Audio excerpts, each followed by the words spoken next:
Hello दोस्तों, विद्यालय अध्यापक अधिनियम 2023 जब से कैबिनेट से पास हुई है, मैं अपने चैनल के द्वारा इससे जुड़े जितने भी अपडेट होते हैं उसकी समीक्षा आपके बीच में करता हूं। इससे जुड़े बहुत से वीडियो मैंने आपके बीच में रखे हैं। लगातार हर दिन आपके बीच में जो महत्वपूर्ण बातें होती हैं वो रखते आ रहा हूं और आज भी इस वीडियो में आपके बीच में कुछ महत्वपूर्ण बातों की समीक्षा करने जा रहा हूं।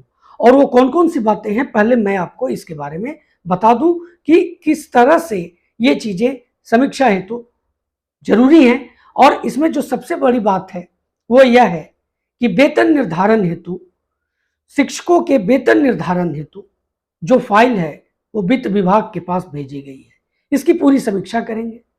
दूसरा, माननीय मुख्यमंत्री, माननीय शिक्षा मंत्री के द्वारा जो बातें कही गई हैं उससे क्या स्पष्ट होता है, इन बातों को भी आपके बीच में रखूंगा और उसकी समीक्षा करूंगा। लेकिन इन बातों की समीक्षा करने से पहले अगर आप चैनल पर नए हैं या अभी तक चैनल को सब्सक्राइब नहीं किया है तो चैनल को सब्सक्राइब कर लें और बेल आइकन को जरूर प्रेस करें ताकि आने वाले सभी वीडियोस का नोटिफिकेशन सबसे पहले आपको मिल सके। दोस्तों, मैं अपने चैनल के द्वारा आपको प्रधान शिक्षक की तैयारी करवा ही रहा हूं और आने वाले दिनों में अगर परीक्षा जरूरी हो जाती है तो उसकी भी तैयारी करवाऊंगा। इसलिए बिना सोचे आपको इस चैनल को, मेरे चैनल को सब्सक्राइब कर लेना चाहिए।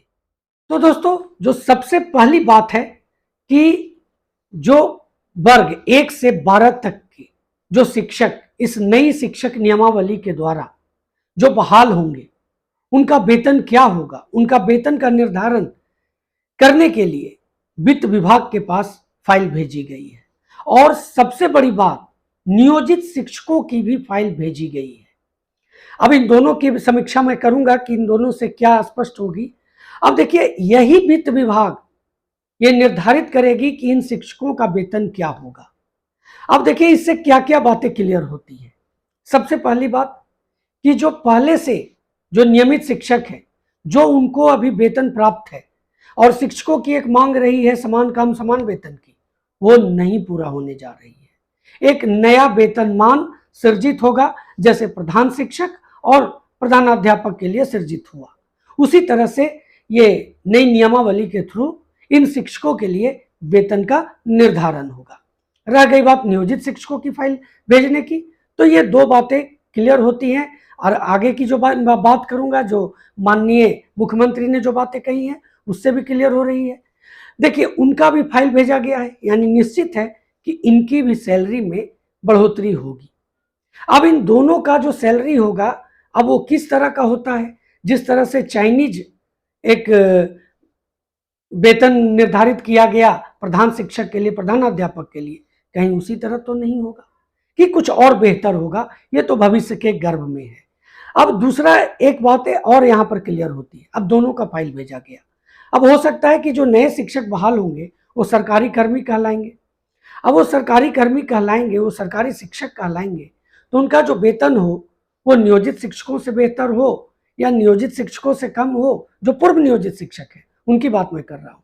ये भी बातें अब वित्त विभाग अपने द्वारा निर्धारित करेगी। अब ये बातें तो स्पष्ट होगी आने वाले कुछ समय में। अब चलिए दूसरी बात पर आते हैं। दूसरी बात क्या है जो माननीय मुख्यमंत्री ने कही। माननीय मुख्यमंत्री ने कही कि हम इतनी बड़ी बहाली करने जा रहे हैं।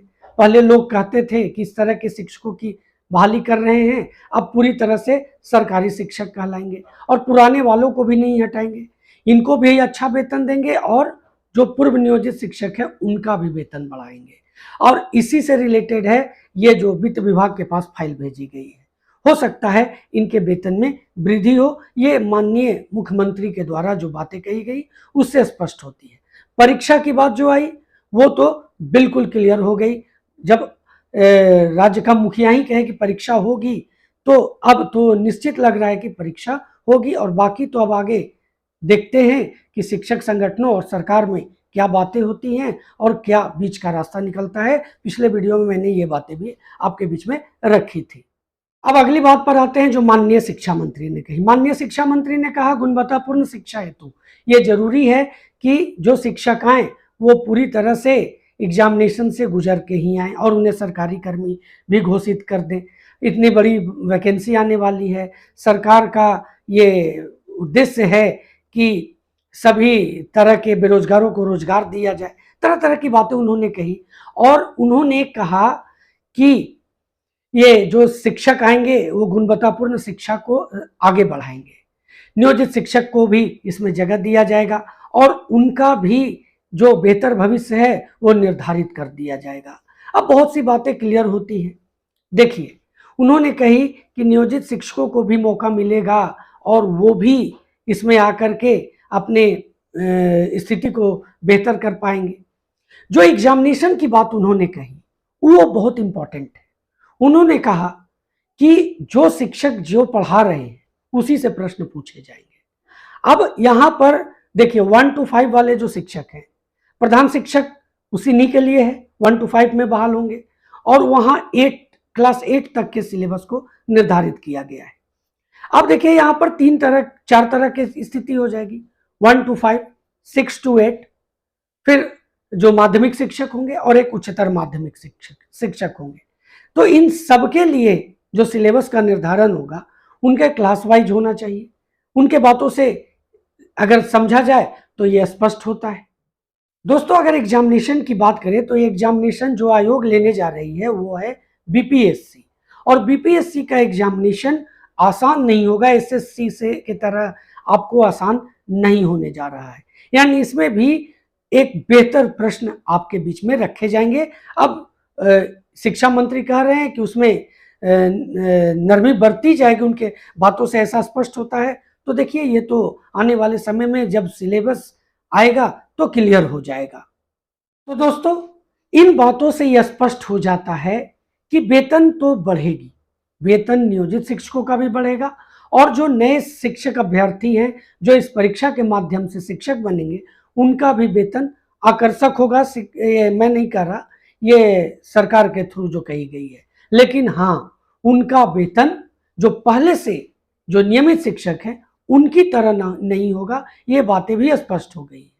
दूसरी बात, एग्जामिनेशन होगी, सरकार गुणवत्तापूर्ण शिक्षा के बहाने एग्जामिनेशन को कंडक्ट करने जा रही है, इसमें कोई शक नहीं है।